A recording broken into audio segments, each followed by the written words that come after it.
صرف شعر دې مطلع عرض ده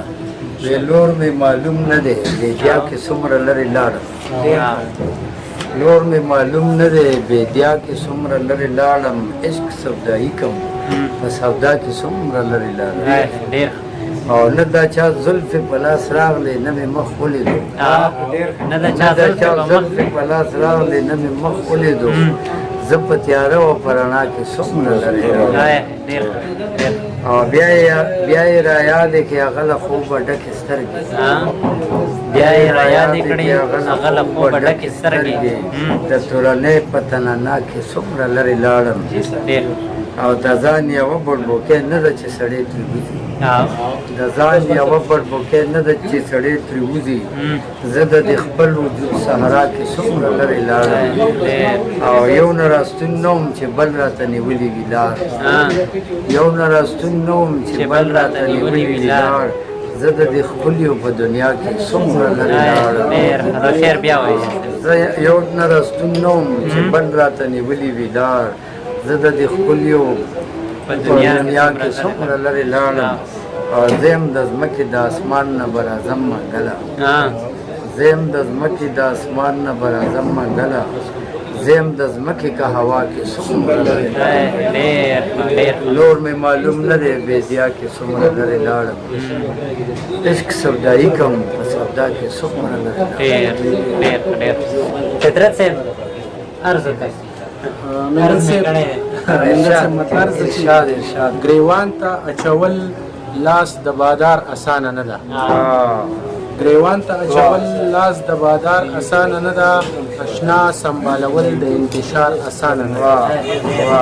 ګریوان ته اچول لاس د بادار اسانه نه ده اشنا سنبالول د انتشار اسانه نه ده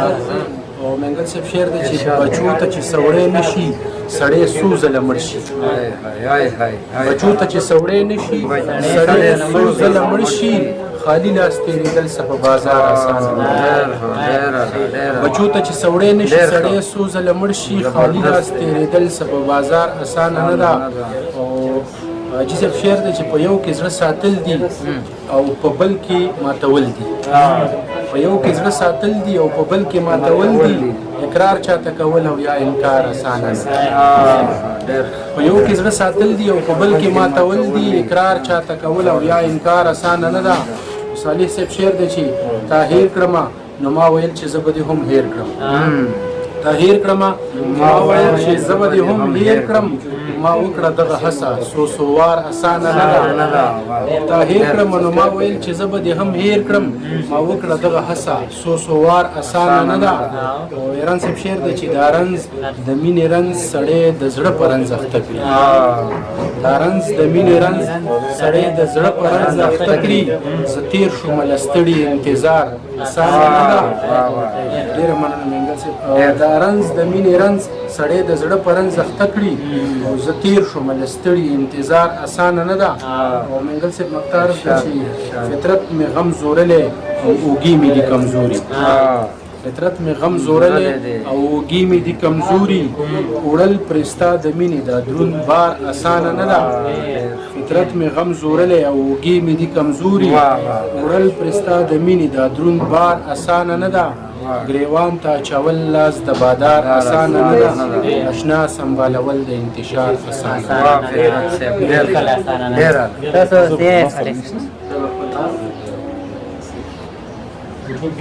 چې ښکلی مخ شي له نقابه بهر لکه خوشبو شي له ګلابه بهر او انسان تر هغې انسان نشي کېدی تر څو چې ګرځي له ثوابه بهر هغې ته ووایه بهر راوځي راغلی زه یم ورته شابه بهر حیران هغه خبره بالکل نه کړي چې وي خبره له کتابه بهر ملګرو منګل صاحب ته پروفیسر اسیر منګل صاحب ته راغلي وو دی په کتابکور کې ډېر ښه ګپ شپ ولګېدو او شعرونه مو ته نه هم ریکارډ کړو دا تاسو ټوله ته پښتنې مینه ډالۍ وي او اجازت نه غواړو